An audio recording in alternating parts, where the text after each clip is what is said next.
Buletin Selatan 13 Mei 2015. Telekom Malaysia Berhad TM menganjurkan SME BizFest 2015. Telekom Malaysia TM akan meluaskan kawasan capaian Unify di negeri Johor. Kejadian gempa bumi di Nepal pada 12 Mei. Sementara itu, dalam sidang DUN negeri Johor, agensi disarankan kaji larangan orang Islam kerja di kedai jual arak. Convention belia jadi platform belia komersialkan idea kreatif. Dan akhir sekali, dalam arena selatan, Barisan Pemain Malaysia mengambil aksi cemerlang dalam aksi Piala Sudirman. Salam sejahtera. Seiring dengan matlamatnya untuk menghubungkan perusahaan kecil dan sederhana PKS dengan penyedia penyelesaian SME, Telekom Malaysia Berhad TM menganjurkan SME BizFest 2015 sebagai platform syarikat-syarikat PKS berkongsi pengetahuan, bertukar maklumat dan menjalinkan hubungan sesama mereka. Menurut Naib Presiden Eksekutif Pengguna dan SME TM Irmi Mokhtar, SME BizFest ini diadakan adalah untuk meningkatkan kesedaran PKS terhadap penggunaan teknologi yang dapat meningkatkan daya saing PKS di Malaysia. Acara hari ini ialah acara SME BizFest 2015. SME BizFest ini merupakan satu acara tahunan yang TM adakan untuk PKS, untuk perusahaan kecil dan sederhana, ya, untuk meningkatkan lagi kesedaran dan juga berkenaan dengan teknologi, ya, penggunaan teknologi di dalam untuk meningkatkan lagi daya saing PKS di Malaysia ini. Dan kami di TM, kami yakin teknologi merupakan satu peluang dan juga satu cabaran untuk perusahaan kecil dan sederhana, di mana dengan teknologi, ya, pencapaian pasaran akan menjadi borderless, di mana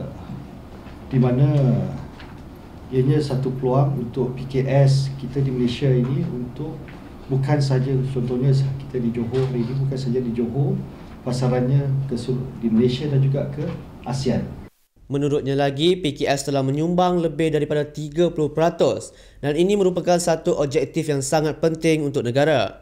Kita semua sedia maklum, PKS menyumbang lebih daripada 30% daripada GDP. Jadi, ianya merupakan satu objektif yang penting untuk negara, untuk kita mencapai our objective to be a high income nation pada tahun 2020. Sementara itu, dalam meningkatkan kesedaran PKS terhadap penggunaan teknologi, katanya terdapat antara mereka yang mengalami kekeliruan tentang teknologi masa kini. Itu persoalan tadilah, ya. Apakah cabarannya? Pada saya ialah kalau kita lihat, kalau kita sembanglah, ya, dengan PKS dan apa, I think mereka rasa teknologi ini merupakan satu perkara yang kompleks, satu perkara yang mungkin solusinya, penyelesaiannya adalah memerlukan pelaburan yang tinggi, ya. Tapi itu mungkin sesuatu perkara yang is a concern a few years ago. Tetapi untuk hari ini teknologi, ya, yang kita sediakan, it has accelerated dan ada berbagai solusi yang mudah dan juga pada saya kosnya berpatutan. Kerana kita sedar PKS ni dia very careful dengan kos, kan? Jadi contohnya kalau kita lihat, dan inilah, ya, salah satu objektif kami di TM untuk menjemput mereka untuk melihat apakah solusi-solusi dan juga penyelesaian teknologi yang sedia ada hari ini yang mampu untuk meningkatkan daya saing mereka dan pada kos yang berpatutan, ya, dan juga dengan cara yang mudah. Contohnya penyelesaian pembayaran, ya, yang kami ada, SurePay Post. Beliau memberitahu pemberita ketika sidang media sempena SME BizFest di Persada Johor. Dalam pada itu, menurut Pegawai Pemasaran Daerah Selatan Pos Malaysia, Faizarul Abdul Hamid, sistem-sistem yang disediakan oleh TM seperti Unify dan Internet dapat membantu pengusaha-pengusaha PKS yang baru memulakan perusahaan mereka. Apa yang dapat kita lihat di sini, macam saya cakap tadi, perusahaan yang baru nak bertapak ataupun yang sedang bertapak dan mencari kemajuan, kat sini banyak penyelesaian dia. Kita ada dari segi sistem, dia orang bawa sistem, kita ada penghapusan. TM sendiri ada bawa dia punya Unify dengan internet. So actually banyaklah kat sini. So kalau siapa yang nak cari penyelesaian perniagaan, kat sini ada jawapan dia. Menurut pemilik Chaiwala & Co Zarina Putri Zaimi, usaha TM dalam membantu peniaga-peniaga muda menjalankan perniagaan amat digalakkan selain dapat membantu mereka mengenai penggunaan teknologi dalam perniagaan. Pada pendapat saya, usaha TM untuk membantu peniaga-peniaga muda amat digalakkan sebab dia memberi satu kesenangan dan kemudahan untuk kita tunjukkan perniagaan masing-masing dari segi first daripada social media. So apa yang TM lakukan ni satu approach yang sangat mudah daripada kita nak pergi susah daripada nak jumpa seorang ke seorang kan. So dari segi social media, daripada segi internet, daripada ni lebih senang dan lebih mudah untuk kita approach di other masyarakat lain lah. Telekom Malaysia TM tahun ini akan meluaskan kawasan capaian Unify di negeri Johor dengan penambahan 3 lagi kawasan menjadikan jumlah keseluruhan sebanyak 13 kawasan. Menurut Naib Presiden TM Negeri Johor Azari Omar, 3 kawasan terbaru itu meliputi daerah Batu Pahat, Taman Perling dan Ulu Tiram. Akan ada pertambahan sebanyak 3 lagi lokasi Unify. Jadi tahun lepas saya announce 10 yang saya bagi detail last year tu. Lepas tu yang tahun ni 3 insya-Allah third quarter iaitu di utara Johor Utara dah bising. Takkan di Johor Selatan dia nak Unify, kita pun nak di Unify kan juga ada, kita pun nak tengok juga ATV apa semua kan. Jadi kita kata okeylah, kita akan bawa Unify ke kawasan utara. Dan dua lagi di insya-Allah Batu Pahat. Beliau berkata pada pemberita sewaktu sidang media selepas menghadiri BizFest 2015 yang diadakan di Pusat Konvensyen Antarabangsa Persada Johor. Turut hadir Naib Presiden Eksekutif Pengguna dan SME TM Imri Mokhtar dan Naib Presiden Jualan Pengguna dan SME TM Khaidir Ilyas. Menurut Imri Mokhtar, bagi suku pertama tahun ini, Johor mencatatkan jumlah pengguna tertinggi bagi internet berkelajuan tinggi dalam kalangan komuniti. Tahun ini suku tahun yang pertama 2015, I have to say penggunaan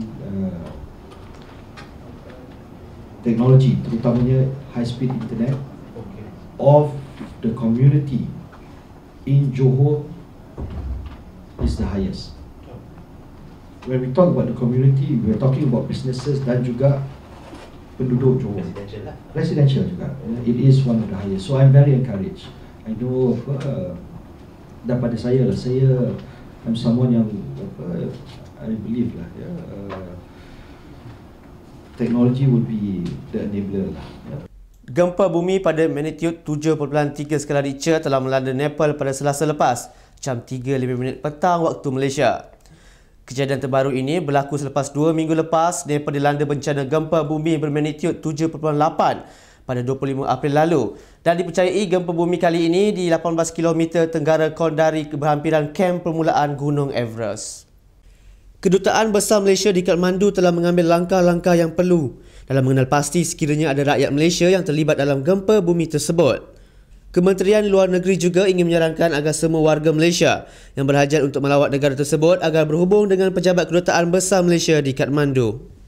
Dalam pada itu, atas dasar prihatin dan simpati terhadap mangsa-mangsa gempa bumi di Nepal, Kementerian Luar Negeri KLN mengalukan sumbangan kewangan daripada rakyat Malaysia kepada Tabung Bencana Kementerian Luar Negeri TBKLN bagi meringankan beban mangsa-mangsa gempa bumi di Nepal.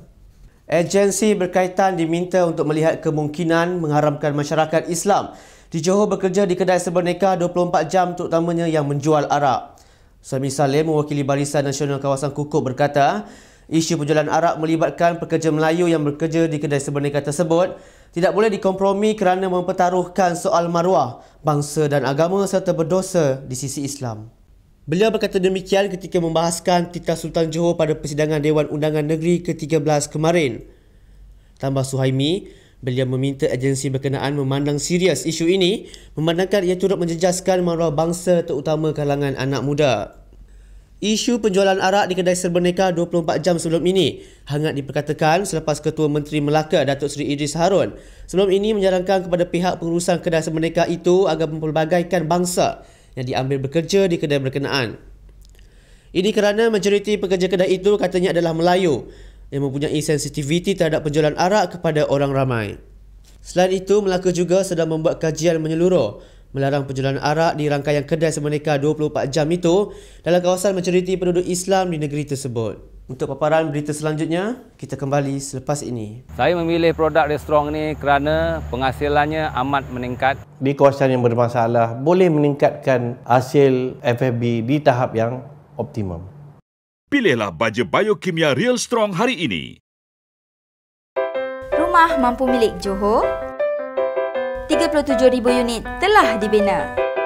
40,000 lagi bakal dibangunkan. Terdapat di semua daerah negeri Johor. Peluang yang lebih tinggi,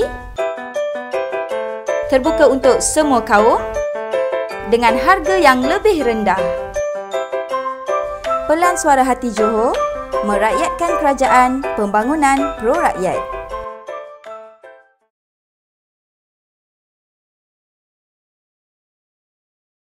Kembali semula. Konvensyen Belia Kebangsaan 2015 yang berlangsung Jumaat ini dilihat mampu menjadi platform kepada golongan belia untuk mengkomersialkan idea kreatif mereka.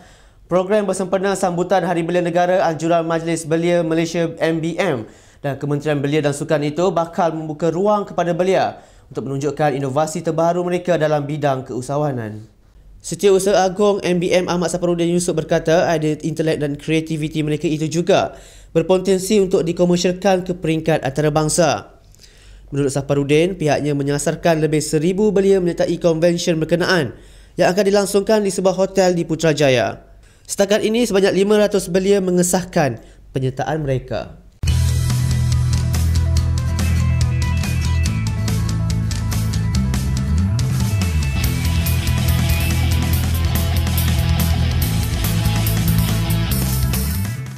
Seterusnya ke laporan Arena Selatan. Pengarah Teknikal Persatuan Badminton Malaysia BAM Morten Frost Hansen berpuas hati dengan prestasi cemerlang yang ditunjukkan pemain negara pada kejohanan Piala Sudirman di Gongguan, China. Beliau berkata diundi dalam kumpulan 1D bersama juara 3 kali Korea Selatan dan India adalah sukar bagi skuad negara, tetapi semua pemain telah berusaha untuk mengatasi halangan. Mengulas mengenai skuad wanita, Frost berpuas hati dengan prestasi mereka walaupun mereka tidak menyumbang sebarang mata kepada pasukan selepas 2 perlawanan. Skuad badminton Malaysia mengungguli kumpulan 1D selepas memenangi perlawanan masing-masing menentang Korea Selatan dan India 3-2 untuk mara ke suku akhir. Pasangan beregu campuran Cheng Peng Sun Guo Liun Ying 2 kali menjadi penyelamat bagi pasukan negara apabila berjaya memperoleh mata kemenangan dalam kedua-dua perlawanan. Sekian untuk edisi Buletin Selatan. Salam takzim.